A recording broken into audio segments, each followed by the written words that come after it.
आज हम लोग प्रश्नावली 4.3 के जितने भी सवाल है उनको क्या करने वाले हैं, हल करने वाले हैं। तो पहला प्रश्न में है कि निम्नलिखित समांतर श्रेणियों का योग ज्ञात कीजिए। उसका तीसरा नंबर प्रश्न बता रहा हूँ। कल का पहला और दूसरा तो बन गया था, ठीक है ना भाई। तीसरे नंबर का बता रहा हूँ और ये प्रश्न है आपका 0.6, 1.7, 2.8 और ऐसे कितने पद है, 100 पद, ठीक है ना भाई। तो यहाँ उनका योग बताना है। जैसे 0.6 उसके बाद 1.7 आया, 2.8 है, उसके बाद कुछ और आया होगा। ऐसे कितने पद होंगे, 100, और उन सबको जोड़ो तो कितना आएगा, ये पूछा है प्रश्न में। तो आपको ऐसे करना नहीं है, आपको फार्मूला याद है। क्या था फार्मूला? तो सबसे पहले यहाँ पर जो जो चाहिए उसके लिए निकाल लीजिए। तो यहाँ पर प्रथम पद क्या दिख रहा है, यहाँ प्रथम पद यानी कि a का मान कितना है, 0.6। ध्यान से देखते जाइए भैया एक लाइन। सर्वांतर निकाल लीजिए, d का मान। सर्वांतर कैसे निकलते हैं, किसी भी इस पद से भी इसको घटा लो तो भी सर्वांतर निकलेगा, चाहे तो इस पद से इसको घटा लो, मतलब अगले वाले पद से पिछले वाले पद को घटाओ, आपको सर्वांतर मिल जाएगा। तो 1.7 में 0.6 को घटाओ, घटाने आता है, हमेशा दशमलव सीधी में होना चाहिए। 1.7 0.6 ऐसे 7 में से 6 जाएगा 1, दशमलव का दशमलव, 1 का 1, तो कितना आ जाएगा 1.1। तो डी का मान आ गया 1.1, ठीक है। अब आपको इसमें पूछा क्या है, समांतर श्रेणी के पदों का योगफल, तो लिख दीजिए इसलिए समांतर श्रेणी के पदों का योगफल। और यहाँ पर पदों की संख्या कितनी है, n का मान कितना है, 100। ये आपको बता दिया भाई, कितने पद है, 100 पद है। अब सूत्र में लगा लो, तो एस एन बराबर क्या होता है, n/2 नीचे में, उसके बाद ब्रैकेट में क्या हो जाएगा 2a प्लस n-1d, कितना होता है। अब चलिए वैल्यू पुट कर देते हैं। 100 पदों का निकालना है तो इस n की जगह आप 100 रख सकते हैं, 100। अब n की वैल्यू क्या है, 100, रखो 100 को। 2 a की वैल्यू कितना है 0.6, ये 0.6 हो गया, प्लस n की वैल्यू कितना है 100 -1, d का मान कितना निकाले हैं 1.1। क्या इतना समझ में आया, ठीक है। चलिए आगे हल करते चलते हैं। ये अपना जाएगा बगल में, ठीक है ना। 2 से कितने बार में डिवाइड हो जाएगा, 50 बार में होगा, यहाँ आ गया 50।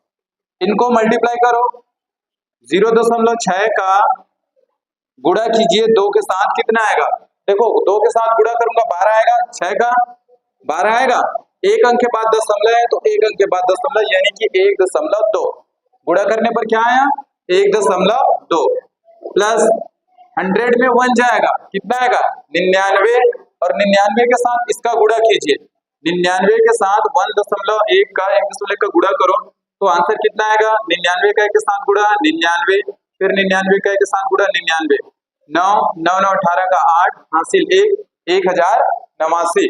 लेकिन दशमलव एक अंक के बाद दशमलव है तो यहाँ पर भी क्या करेंगे, एक अंक के बाद दशमलव लगा देंगे, तो कितना आ गया 108.9। ये कैसे आया, समझ में आया क्या, किसी को कुछ समस्या?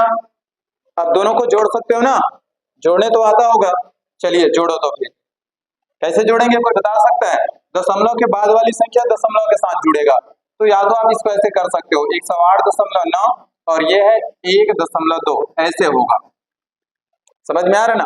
पूर्ण संख्या के साथ जुड़ेगा, दशमलव वाली संख्या दशमलव वाले के साथ जुड़ेगा, तो 9 2 11 का 1 हासिल हो जाएगा 1, और ये दशमलव का दशमलव, 8 2 10 का 0 कैरी हो जाएगा 1, 11 बनेगा क्या, तो कितना आ गया 50 गुणे में कितना हो जाएगा 110.1। अब इसका गुणा कर लो बस, फिर आंसर आने वाला है, ठीक है भाई। कितना आया आंसर, चलो गुणा करें, कितना आ जाएगा 55 का गुणा कर लीजिए, 55 का गुणा करो, सॉरी 55 बोलता हूँ 50 का, तो अभी 0 को भूल जाओ थोड़ी देर के लिए, ठीक है ना।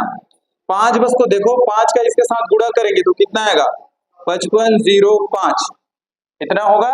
5 का इसके साथ करूंगा तो कितना आएगा 5505, एक की जगह 5 5 और 0 की जगह 0, फिर एक की जगह 5, एक 0 बचा है, एक 0 को लगा लीजिए। अब दशमलव भी है ना, एक, ठीक है ना। चलो देखो एक अंक के बाद दशमलव है, तो यहाँ भी एक अंक के बाद दशमलव लगाएंगे तो 0 के बाद यहाँ दशमलव आएगा, तो दशमलव के बाद अगर 0 है तो उसका कोई वैल्यू नहीं होता है। तो इस तरीके से आपका आंसर कितना आ जाएगा, अगर 100 पदों को जोड़े, 0.6 से स्टार्ट हो रहा है और 100 तक जाएगा, अगर उन पदों को जोड़ेंगे तो कितना आएगा, 5505 आएगा। समझ में आ गया? अगला प्रश्न देखिए आप, चौथा नंबर। चलो चौथा नंबर देखते हैं तो फिर। चलो चौथा प्रश्न है आपका 1/15, 1/12, 1/10 और कितने पदों तक बोला है, 11। तीन तो आपके सामने में है, इधर कितना पद होना चाहिए, और 8। उन सबको जोड़ दो, ये बोल रहा है। तो सबसे पहले आप प्रथम पद निकालो। प्रथम पद कितना है यहाँ, प्रथम पद है आपका 1/15। सर्वांतर निकाल लीजिए, डी का मान कितना निकलेगा, 1/12 में 1/15 को घटाइए, द्वितीय पद से प्रथम पद को घटाइए, ठीक है ना भाई। फिर यह गुणे से भी बना सकते हो या तो ल से लेके भी बना सकते हो। कैसे करोगे, ल से लेके बनाए, अगर मैं इसका ल से लेता हूं तो कितना आएगा, 60। ऐसी संख्या सोचना है आपको कि जो 12 के पहाड़े में भी आए और 15 के भी पहाड़े में आए, क्या 60 आता है, 12 से कितने बार में आता है 60, 5। 5 के ऊपर वाले के साथ गुणा करो, 5 का 5, माइनस का माइनस, 15 से 60 को भाग दो, कितने बार में जाएगा, 4, और 4 के ऊपर वाले के साथ गुणा करो, कितना हो जाएगा, 4। 5 में से 4 जाएगा, कितना बचेगा, क्या 1/60 आएगा क्या। समझ में आ गया सर्वांतर कैसे निकला। अब आपको पूछा क्या है, 11 पदों तक, तो निकाल लीजिए। इसलिए समांतर श्रेणी का योगफल, समांतर श्रेणी का, अच्छा n का मान कितना है, 11। n का मान कितना है, 11। समांतर श्रेणी के पदों का योगफल, अब आपको तो पहले से मालूम है 11 पद दे दिया है भाई, इसका योगफल निकाल लीजिए। तो इसका सूत्र क्या होता है, Sn, बार बार लिखोगे तो सूत्र भी याद हो जाएगा, n/2 इंटू में 2a प्लस n-1 और ये d। अब मान कर रख दो, n की जगह क्या रखना है, 11 पद है, n की जगह रखो 11/2। 2 a की जगह कितना रखना है, 1/15, ये 1/15 होगा, तो 2 का 1 के साथ गुणा होगा, ठीक है, कुल मिला के 2/15 ही है, प्लस n की जगह क्या रखना है, 11 माइनस का 1, और d का मान कितना है, 1/60। ये चीज समझ में आया। चलो अगला स्टेप देखते हैं आप। ये तो कटेगा नहीं भाई, 11 2 से डिवाइड नहीं होगा, रहने दो अभी उतना ही।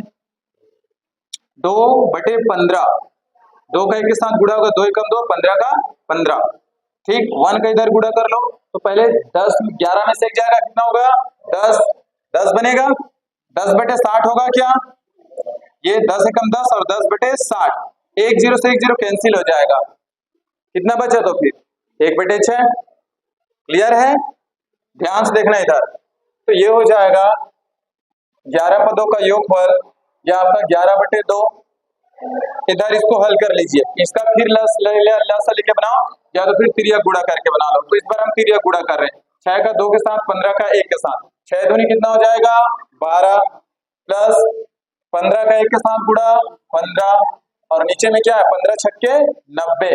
तिर्यक गुणा करेंगे तो ऐसा होता है, लस लेके बनाएंगे तो भी 15 और 6 का लस लेंगे तो 90 ही आएगा, ठीक है ना भाई। खैर 30 भी कर सकते हो, ऐसा नहीं है, समझ में आ रहा है ना, लेकिन हम तिर्यक गुणा से कर दिए। तो चलो इसको हल कर लो, या तो फिर चलो वैसे ही बना लेते हैं, लासा ले लो। अगर 15 और 6 का लासा लेंगे तो क्या आएगा, 30 आएगा। 15 से डिवाइड करो 30 को, कितना आएगा, 2। 2 को 2 के साथ गुणा करो, ऊपर वाले के साथ कितना हो जाएगा, 4, प्लस 6 से 30 को डिवाइड करो, कितना होगा, 5। 5 को 1 के साथ गुणा करो, कितना होगा, 5 ही होगा। चलो आगे हल कर लो, 11/2 और 4 और 5 कितना हो जाएगा, 9, 9/30, और इनके बीच क्या संबंध है, गुणा का। चलिए काटो अभी से, कोई कट रहे हैं क्या, ये तो कट जाएगा, 3 से 3 बार, 3 से 10 बार होगा। चलो देखते हैं आता है कि नहीं, 11 तिया 33 और 10 दूनी, देखो इतना है, 33/20 है, ये लीजिए, ये आपका आंसर हो गया। 11 पदों का योगफल कितना होगा? 33/20 होगा। समझ में आया अब? चलिए नेक्स्ट क्वेश्चन देखेंगे 5वें नंबर का।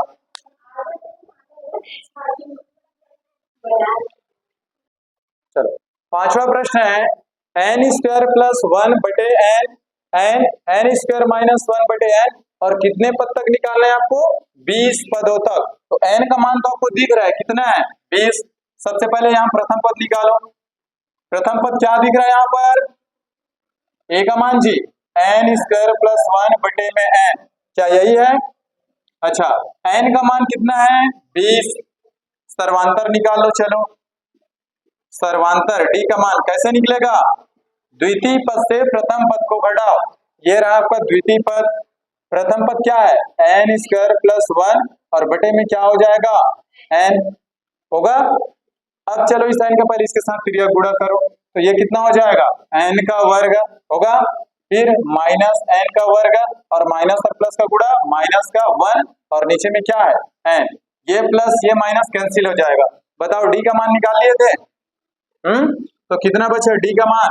-1/n। क्लियर है यहाँ तक? समझ में आ गया ना? आगे चलिए भैया ध्यान से देखिए, आपको पूछा क्या है? n पदों का योगफल, 20 पदों का योगफल। तो लिख देंगे समांतर श्रेणी के 20 पदों का योगफल, क्योंकि 20 पद बोला है, 20 पदों का योगफल। तो इसका सूत्र पहले लिख लीजिए। ये d कैसे निकला समझ में आया ना? चलो सूत्र लिखो। ये क्या होता है? Sn = n/2 2a + n-1d। और कितने पद का निकालना है? 20 पद का। तो ये हो जाएगा 20 पद का सम ऑफ 20। n का मान कितना रखना है? 20। 20/2 2 a का मान ये रहा, कितना है? n² + 1 और बटे में n, और ये जो 2 है वो ऊपर वाले के साथ गुणा में है। आगे चढ़िए प्लस n-1, n की जगह क्या रखेंगे? 20। d का मान कितना है? -1/n। यहां तक तो क्लियर हो गया होगा, यहां तक कोई डाउट नहीं है ना? चलिए आगे देखिए। अब आगे कैसे होगा? तो फिर अब पहले इसको क्या करते हैं, 2 से डिवाइड हो जाएगा 10 बार में। ये 2 से 10 बार में कटेगा, ठीक है ना? तो कितना बच गया है यहाँ पर? S20 और इधर बच गया 10। 2 को तो अभी रहने दो, या गुणा भी कर सकते हो। कितना हो जाएगा? 2n² + 2 होगा। 2 का इसके साथ गुणा करेंगे, 2n² + 1 होगा, और नीचे में क्या आपका? n। फिर इधर 20 में से 1 जाएगा, कितना बचेगा? 19, और 19 का 1 के साथ गुणा करूंगा 19 आएगा। माइनस और प्लस का गुणा क्या होगा? माइनस, क्या -19 लिख दो ऊपर का, चलेगा ना? और नीचे क्या है? n। ये देखो, ठीक है। अब चलिए आधार समान है, आधार समान रहते हैं तो क्या करते हैं? एक बार लिखते हैं, एक बार लिख लीजिए ये। चलो अब जोड़ना है तो जोड़ दो। ऊपर क्या है? 2n² + 2 माइनस का 19, इतना ही होगा। चलो अब घटा लो पहले, ये संख्या संख्या के साथ होगा। तो 10 2n², 19 में से 2 जाएगा, कितना बचेगा? माइनस का 17 बचेगा क्या? और बटे में n। इससे ज्यादा तो हल नहीं हो सकता। देखो मैच करो, ये आपका आंसर है 2n² - 17 / 9 है। नेक्स्ट क्वेश्चन देखिए आप 6 नंबर का। चलिए नेक्स्ट सवाल है आपका 6 नंबर का। 1 - 1/n, 1 - 2/n, 1 - 3/n, और कहां तक जाएगा इस बार? n पदों तक। तो इस बार पदों की संख्या कितनी होगी? n। तो चलिए पहले प्रथम पद निकाल लो। प्रथम पद यहाँ पर कितना दिख रहा है? प्रथम पद कितना है जी? 1 - 1/n, कितना है? चलो सर्वांतर निकाल लो। सर्वांतर कैसे निकालेंगे? द्वितीय पद से प्रथम पद को घटाओ। ये रहा द्वितीय पद, 1 - 2/n माइनस कितना हो जाएगा? 1 - 1/n। निकाल लो डी का मान। पहले हल कर लो ना। n का 1 के साथ गुणा करो, कितना होगा? n-2 बटे में n होगा, इसको माइनस, इसका फिर करो n - 1 बड़े में क्या होगा? n। अब देखो आधार समान हो गया, आधार समान होता है तो एक बार लिखते हैं, एक बार लिखो n minus two, n minus two, minus जब अंदर गुणा होगा तो माइनस का n और माइनस माइनस प्लस का 1, इतना होगा क्या, समझ में आ गया। ये प्लस ये माइनस कैंसिल हो गया, माइनस 2 प्लस 1 क्या होगा, माइनस होगा, माइनस का 1 और बटे में n, ये निकल के आ गया आपका d का मान। अब बताओ जरा d का मान समझ में आया कि नहीं आया, कैसे निकला। अब आपको क्या करना है, n पदों का तक का आपको निकालना क्या है, और यहाँ पर n का मान कितना है, n ही है। n पदों तक बोला है ना, अभी तक 20 रखते थे, 100 रखते थे n का मान, लेकिन इस बार n पदों तक है तो n का मान क्या होगा, n ही होगा। अब आपको यहाँ पर करना क्या है, n पदों का योगफल निकाल लीजिए। इसलिए समांतर श्रेणी के n पदों का योगफल, और इसका सूत्र क्या होता है मालूम है ना, बार बार तो लिख रहे हैं, याद होना चाहिए, एस एन बराबर n by two, 2a plus n minus 1d, क्या इतना ही होगा, होगा ना। चलो अब वैल्यू रख दीजिए सबका, n की जगह n ही होगा क्योंकि इस बार कुछ नहीं है, ठीक है। 2 a का मान रखें अब, ठीक है ना, a का मान रखो, a का मान कितना है आपके पास, 1 माइनस 1 अपॉन n, इतना है। चलिए आगे बढ़िए, प्लस ये तो n माइनस 1 ही रहेगा, d का मान कितना आ गया, माइनस का 1 बाई n, इतना रखे, ये चीज समझ में आ रहा है ना। चलिए आगे हल करें अब इसे, इसको पहले गुणा कर लो, कितना हो जाएगा n बाई टू, n का गुणा करेंगे n माइनस 1 बनेगा, ये 2 का 2, n का 1 के साथ गुणा n माइनस का 1, और नीचे क्या हो जाएगा n होगा। आगे बढ़िए, इस माइनस का पहले इन दोनों के साथ गुणा कर लो, तो माइनस का अगर मैं इस प्लस के साथ गुणा करूंगा तो क्या होगा माइनस, और इसको भी रहने देता हूं, या तो गुणा ही कर लो, चलो रहने दो, n माइनस 1, मैंने सिर्फ 1 का गुणा इसके साथ किया हूं अभी, और इस माइनस का गुणा इस चिन्ह के साथ किया हूं, क्लियर है। बड़े में क्या है n, अब फिर वही काम करो, आधार समान दिख रहा है, एक बार लिख लो n बाई टू, आधार समान है, एक बार लिखो, 2n माइनस 1 गुणा करो, 2n माइनस 2 बनेगा क्या, 2n माइनस का 2, माइनस के अंदर गुणा करो, माइनस है, माइनस और माइनस क्या होगा प्लस का 1, क्लियर है यहाँ तक। चलो अब हल हो रहा है उसे हल करते हैं, 2n में से एक n जाएगा, कितना बचेगा n बाई टू, इधर क्या बच जाएगा n बचेगा, और क्या बचेगा माइनस का 1 बचेगा, और नीचे क्या है n माइनस 1 कैसे है, क्लियर है, ये n से ये n कैंसिल हो जाएगा, ऊपर नीचे में है, तो ऊपर क्या बचा, देखो इधर है आपका 1, कुछ नहीं मतलब 1 है ना, 1 बाई टू, और ऊपर क्या बचा n माइनस का 1, ये आपका क्या है आंसर है, n पदों का योगफल। देखो तो मैच कर रहा है इतना, ऐसी है। अब आ गया भाई समझ में सबको, इतना करना था जी आप लोगों को, नोट करोगे, बहुत ही महत्वपूर्ण है।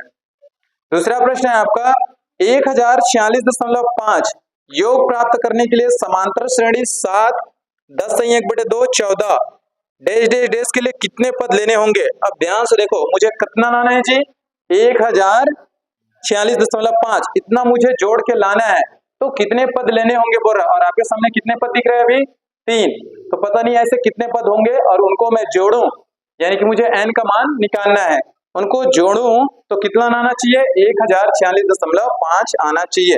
तो यहाँ पर मुझे पदों की संख्या ज्ञात करनी है, कितने पद हैं, फिलहाल तो आपके सामने में 3 पद दिख रहा है, तो जो जो दिया है उसे लिख लेते हैं। तो सबसे पहले मानना पड़ेगा, क्योंकि माना n पद, क्या करेंगे कितने पद बोला है, कितने पद लेने होंगे, तो माना n पद लेने होंगे, यानी कि हमको n का ही मान निकालना है। अब यहाँ पर जो जो दिया है उसे लिख लेते हैं। सबसे पहले यहाँ पर दिया है प्रथम पद, कितना है प्रथम पद, कितना दिख रहा है जी 7, चलो सर्वांतर निकालो, सर्वांतर कितना निकल के आएगा, द्वितीय पद कितना है 10 सही 1/2, 10 सही 1/2 में 7 को घटाओ, इसका पहले गुणा करो, 10 दूनी 20, 20 और 1 21, 21/2 और माइनस में क्या होगा 7, फिर इसका गुणा करो 2 सत्ते 14, तो 21 माइनस 14 और बटे में क्या होगा 2, 21 में 14 जाएगा कितना बचेगा 7, तो डी का मान क्या आ गया 7/2। समझ में आया कैसे निकला डी का मान।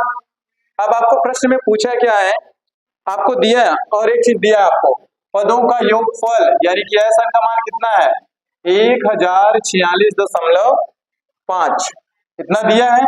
अब आपको एन का मान यहाँ पर ज्ञात करना है, तो चलिए फिर इसका सूत्र में लिख लेते हैं।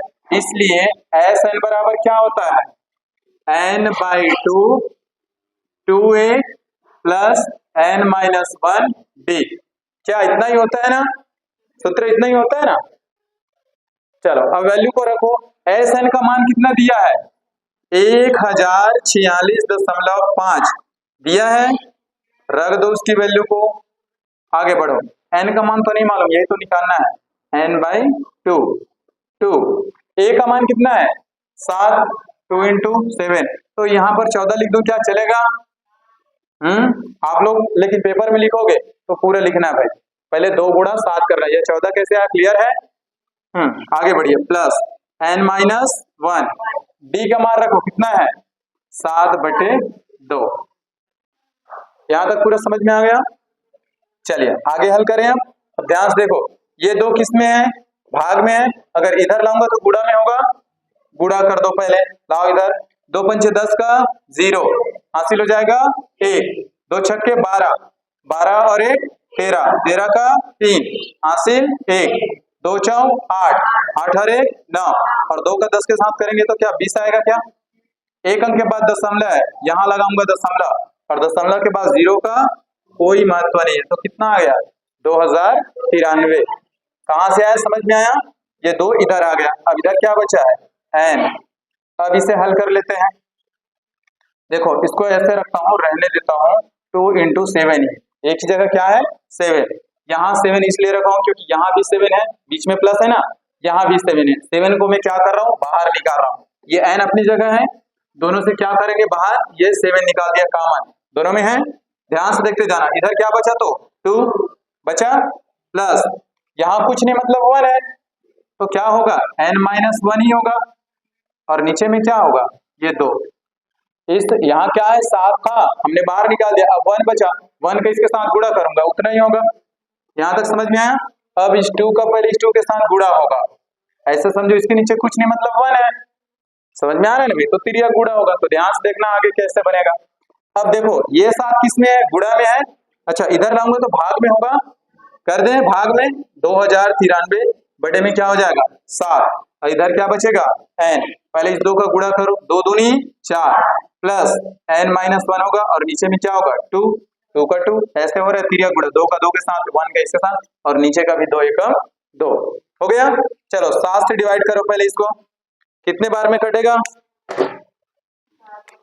7 दूनी 14, कितना बच गए 6, कितना बन गया 69, 7 निया 63, 69 में 63 चला गया, फिर 6 बचेगा, फिर 7 निया 63, कितने बार में चला गया 299, ठीक है ना, 299 बार में है। चलो तो ध्यान से देखो कितना बच गया, तो इधर 299, और इधर कितना है आपका n, पहले यहां से देख लो, 4 में से 1 जाएगा, कितना बचेगा 3, ये रहा आपका n, 4 में से 1 जाएगा 3 प्लस n, और नीचे में क्या होगा 2, ठीक है, पहले n का गुणा कर लो अंदर, कितना हो जाएगा 299 इधर है, और इस 2 को इधर ले आओ गुणा में, 2 को गुणा में ले आओ, ये 2 कहाँ आएगा गुणा में, चलो गुणा करो, कितना हो जाएगा 2 × 18 का 8, कैरी हो जाएगा 1, फिर 2 × 18, 18 और 1 19, 19 का 9 हासिल 1, 2 × 4 और 1 5, 598, n का अंदर गुणा करो 3n प्लस n² बनेगा क्या इतना। अब इसको उठा करके मैं उधर ले जाता हूँ, फिर ये बीच के मध्य पद को तोड़ के निकालने वाला मान आएगा, और एक तरीका यहाँ से ये है कि आप इसे पूर्ण वर्ग विधि से भी हल कर सकते हैं, x² दिख रहा है 3 है n है, पूर्ण वर्ग विधि यानी कि ये वाला सूत्र में बनाना है, a + b का whole square a² + 2ab + b², इतना, तो आपको देखो यहाँ पर ए स्क्वायर दिख रहा है यानी कि एन स्क्वायर दिख रहा है, 2 नहीं है लेकिन ए की जगह एन है और बी की जगह 3 है, 2 बस लगाना है। समझ में आ रहा है? तो आप इसे पूर्ण वर्ग विधि से भी हल कर सकते हैं और पूर्ण वर्ग विधि आपको मैं बताया हूँ कैसे निकालते हैं, मालूम है ना? तो इसको हम उससे नहीं हल करेंगे, हम इसे गुणनखंड विधि से हल करेंगे। तो इसको मैं उधर पूरा पक्षांतर कर रहा हूँ, ध्यान से देखना। तो सबसे पहले बड़ी घात को लिखेंगे, तो एन स्क्वायर अपनी जगह है प्लस 3n, ये अपने जगह है, ठीक है। ये प्लस में पक्षांतर करूंगा तो क्या होगा, माइनस में आएगा और इधर कुछ नहीं बचा, 0। अब वही काम करना है, पहले पद और लास्ट पद का गुणा करो और बीच वाले पद को ऐसे तोड़ो कि गुणा करे तो 598, जोड़ो या घटाओ कुछ भी करो तो कितना आना चाहिए, 3n आना चाहिए। तो उसको ऐसे तोड़ना है 598 को, और कैसे निकालना मैं आपको बताया हूँ। बड़ी से बड़ी संख्या करना, कुल मिला के इसका अभाज्य गुणनखंड करना है। समझ में आ रहा है ना? तो किसका किसका गुणा करें कि गुणा करें तो 598 बने और जोड़ो और बढ़ाओ तो कितना आना चाहिए, 3, वो भी प्लस का। तो यहाँ पर वो संख्या है आपका 26n माइनस 23n, ठीक है ना भाई? आप चाहो तो निकाल सकते हो, मैं आपको निकालना बता दिया हूँ कैसे निकालते हैं, ठीक है ना? तो 26n और 23n, देखो 26 में 23 जाएगा, कितना बचेगा, 3 बचेगा, वो भी प्लस का, बड़ी संख्या है तो उसमें प्लस लगाना, माइनस का 598, इन दोनों का गुणा करके देख लो कितना आएगा, 598, 26 और 23 का, ठीक है। अब चलो यहाँ से कॉमन निकालो, यहाँ से कॉमन और यहाँ से कॉमन, याद आ रहा है कुछ? चैप्टर 1 में पढ़े हैं, 2 में, 3 में, हर क्लास में कुछ ना कुछ हर चैप्टर में आपको मिल रहा है भाई।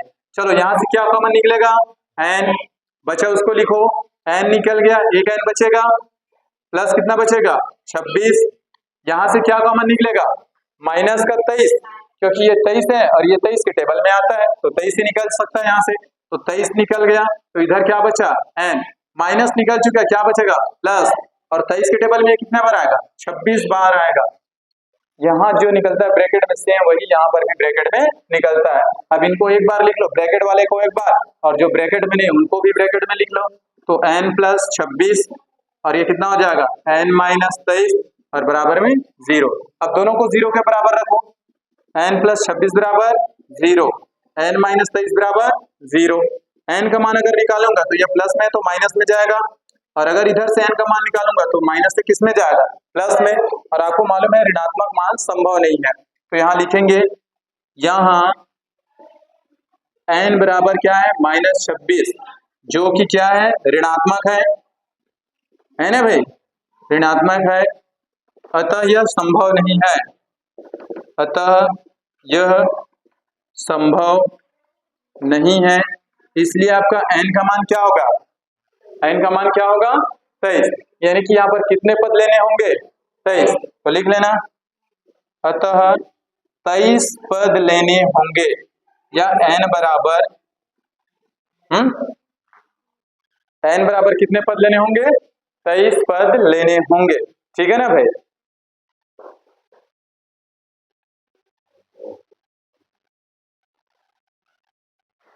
n बराबर 23 पद लेने होंगे, ये सभी को समझ में आ गया, आया ना सबको समझ में भाई? नोट करोगे, करो।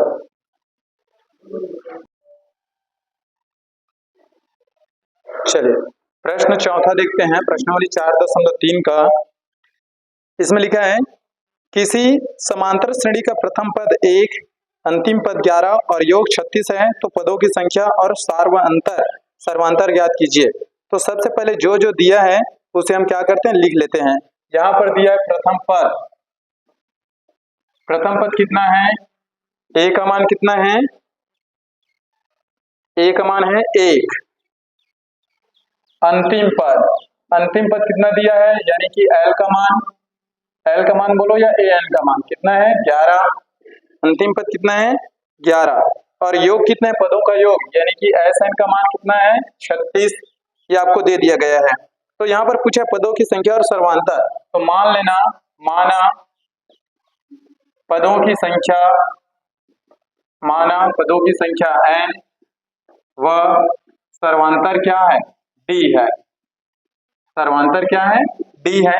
अब आपको अंतिम पद दे दिया है, तब अंतिम पद का योग का सूत्रफल लगा लो, तब एस एन बराबर क्या होता है, n/2 और इंटू में a प्लस एल।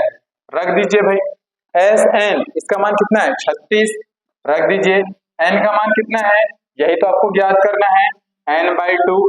प्रथम पद दिया है आपको कितना 1, अंतिम पद आपको दिया कितना 11, दोनों को ऐड कर दीजिए, कितना हो जाएगा, और ये 2 चलो रहने देते हैं अभी, 36 n/2, 11 और ये कितना हो जाएगा 12, 2 से कितने बार डिवाइड होगा 6 बार, कितना हो जाएगा 6n होगा, और ये 36। अगर मैं n का मान निकालूं तो ये 6 गुणा में इधर आएगा, डिवाइड में होगा 36/6, 6 से कितने बार कटेगा 6 बार, n का मान कितना आ गया 6, n की वैल्यू कितना आ गया 6 आ गया भाई। अब हमें करना क्या है, अब हमें d का मान निकालना है, तो d का मान कैसे निकलेगा, nवें पद के सूत्र से, तो लिख लेना, अतः an बराबर क्या होता है a plus n minus 1d, और ये an ही क्या होता है अंतिम पद होता है, और अंतिम पद की आपको वैल्यू दी हुई है भाई, अंतिम पद कितना है 11, रखो यहाँ 11, प्रथम पद कितना है 1, n का मान कितना निकल के आया 6 माइनस 5, और d का मान आपको ज्ञात करना है। चलो हल कर ले पहले इसको, ये 1 इधर प्लस में आएगा, कितना हो जाएगा प्लस इधर आएगा माइनस का 1, 6 में से एक जाएगा कितना होगा 5 का d, 10, 11 में से एक जाएगा कितना बचेगा 10 बचेगा, 5d। अगर मैं d का मान निकालूं तो ये 5 गुणा में है, इधर आएगा तो किसमें होगा भाग में, तो 5 से कितने बार कटेगा 10, 2 बार, तो d का मान कितना आ गया 2। आपको यही तो पूछा था ना पदों की संख्या, और आपको d का मान निकल गया, ये d का मान आपका 2, और पदों की संख्या कितनी है 6। समझ में आ गया जी। चलिए अगला प्रश्न देखिए, प्रश्न नंबर 5, प्रश्न 5वां है आप लोगों का, किसी समांतर श्रेणी का प्रथम पद 17 और अंतिम पद 350 है, यदि सर्वांतर 9 है तो इसमें कितने पद हैं, इस श्रेणी का योग ज्ञात कीजिए। अब आपको इसमें पदों की संख्या भी ज्ञात करनी है, ध्यान से देखना। तो यहाँ पर प्रथम पद कितना दिया है 17, लिख लीजिए, प्रथम पद कितना है a का मान 17, सर्वांतर कितना है d का मान दिया हुआ है 9, और क्या चीज दी हुई है आपको अंतिम पद, यानी कि l का मान, अंतिम पद कितना है l का मान है आपका 350, और यहाँ पर आपको पूछा है क्या है पदों की संख्या, तो मान लेना, माना श्रेणी में n पद है, कितने पद हैं n पद हैं, तब nवें पद का सूत्र लगा लो, nवें पद का सूत्र, क्योंकि हमको क्या निकालना है n निकालना है, उसके बिना आप योगफल नहीं निकाल पाओगे, तो nवें पद का सूत्र क्या होता है a plus n minus 1d, और यही तो अंतिम पद है, अंतिम पद कितना दिया हुआ है आपका 350, रख दीजिए 350, a का मान कितना है 17, रखो, ठीक है। चलिए, और ये हो जाएगा आपका n माइनस 1d, ये 17 किसमें है प्लस में है, इधर आएगा माइनस में होगा, चलिए ले आते हैं 350 माइनस का 17, और ये कितना हो जाएगा n माइनस 1d। अच्छा d का मान तो दिया है, सॉरी यहाँ रख देते हैं 9, d का मान कितना दिया है 9, तो गुणा कर लीजिए पहले इसका, कितना हो जाएगा 9n माइनस का 9, 9 का इनके साथ गुणा 9 है, और ये माइनस का 9, ठीक है। चलिए अब घटा लीजिए पहले इसको, कितना हो जाएगा 10 में से 7 जाएगा 3, 4 में से 1 जाएगा 3, और 3 का 3, ठीक है, और ये माइनस में है 9, इधर आएगा तो किसमें हो जाएगा प्लस में होगा, चलिए प्लस में ले आते हैं 9 को, और इधर क्या बचा 9n, दोनों को जोड़ लो, या तो आप इसको यहीं से कर सकते थे, पहले 9 का गुणा कर लीजिए तो भी बनेगा, एक काम करते हैं हम वहीं से निकाल लेते हैं, या तो यहाँ भी करोगे तो भी चलेगा, कर लेते हैं, अब इतना कर लिए हैं तो भाई कितना हो जाएगा 9 3 12 का 2, हासिल 1, और ये 4 हो जाएगा, और ये 3, 342, और ये 9 है। अगर मैं n का मान निकालूं तो 9 गुणे में है, इधर आएगा तो भाग में होगा, 342 बटे में क्या हो जाएगा 9 होगा। चलो अब 9 से डिवाइड करते हैं, 9 से कितने बार में कटेगा 9 चौक तो 36 हो जाएगा, 4 बार में नहीं कटेगा, तो 9 तिया 27, ठीक है, कितना बच गया 27 चला गया 7 बचा, कितना हो जाएगा 9 8 72। तो n का मान कितना आ गया, n का मान आया 38। अब हमको निकालना क्या है, अब प्रश्न में हमको बोला क्या है, प्रश्न में बोला है इस श्रेणी का योग ज्ञात कीजिए। ठीक है ना भाई। अब आपको अंतिम पद भी दिया है, n का मान भी निकल गया, हर चीज की वैल्यू दी हुई है, तो लिख लेना अतः श्रेणी का योग यानी कि SN का मान निकालना है, और SN बराबर अंतिम पद दिया हुआ है, अंतिम पद दिया तो अंतिम पद वाला सूत्र लगाएंगे n/2 और ये हो जाएगा a प्लस l। रख दीजिए आपको जो जो वैल्यू दी हुई है उसको यहाँ पर भाई। ठीक है, चलिए निकालते हैं पदों का योगफल। n का मान कितना निकाले हैं 38, रख दो 38 बटे में 2। प्रथम पद कितना है 17, अंतिम पद कितना था 350, रख दीजिए 350। 2 से ये डिवाइड होगा कितने बार में होगा 19 बार में, 19 का दुगना कितना होता है 38 होता है ना, तो वहां पर क्या आ जाएगा आपका 19 आ जाएगा।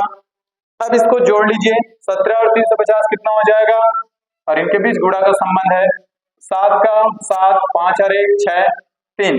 अब 19 और 367 का गुणा कीजिए, कितना आता है फट से बताइए कितना होगा। 19 और 367 का गुणा कितना ला रहे हो 6973, इसका आंसर आ जाएगा 6973। गुणा करके देख लीजिएगा आंसर कितना आएगा 6973। तो इस तरीके से आपको 5वां नंबर का प्रश्न बनाना था, ध्यान से देख लीजिए, और जहां पे डाउट होगा समझ में नहीं आया होगा कि कैसे हुआ तो आप पूछ सकते हैं भाई। क्लियर है, ठीक, नोट कर लीजिए इतना।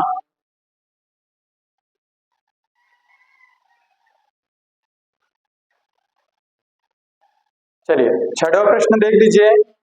6वां प्रश्न है 1 और 100 के बीच सभी प्राकृत संख्याओं का योगफल ज्ञात करना है जो 3 के गुणज हो। 1 और 100 के बीच 3 के टेबल में, तो 3 का टेबल यानी कि जो 3 से स्टार्ट होगा, तो पहले लिखते हैं 1 से 100 के बीच, ठीक है ना भाई, कितना प्राकृत संख्याएं जो 3 के गुणज है, 1 से 100 के बीच प्राकृत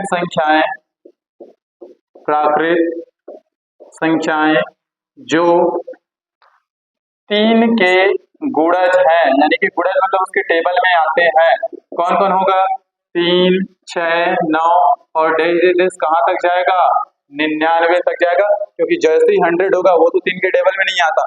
तो 1 से 100 के बीच प्राकृत संख्याएं जो 3 के गुणज है कौन कौन होगा 3 6 9, और आपका अंतिम पद क्या निकल गया 99। अब आपको यहाँ पर हर चीज दिख रहा है, प्रथम पद भी है, अंतिम पद भी है, सर्वांतर भी दिख रहा है, कितने सभी का अंतर 3 है। तो चलिए हम यहाँ से निकाल लेते हैं। तो यहाँ पर हमको एक चीज नहीं मालूम, n का मान अगर निकल जाए मतलब टोटल कितने पद है 3 6 9, 3 दिख रहा है, फिर उसके बाद 12 आएगा, फिर 15 आएगा, तो ऐसे टोटल कितने पद है उसको काउंट बस करना है, तो उसी को पहले निकाल लेते हैं। तो उसके लिए यहाँ पर सबसे पहले लिखना है प्रथम पद। प्रथम पद कितना है, a का मान 3, सर्वांतर कितना है जो दिया उसको लिख लेते हैं, d का मान ये भी 3 आएगा, द्वितीय पद से प्रथम पद को घटाइए, और अंतिम पद यानी कि an का मान, और इसी को l भी बोलते हैं, समझ में आ गया ना, कितना दिया हुआ है 99।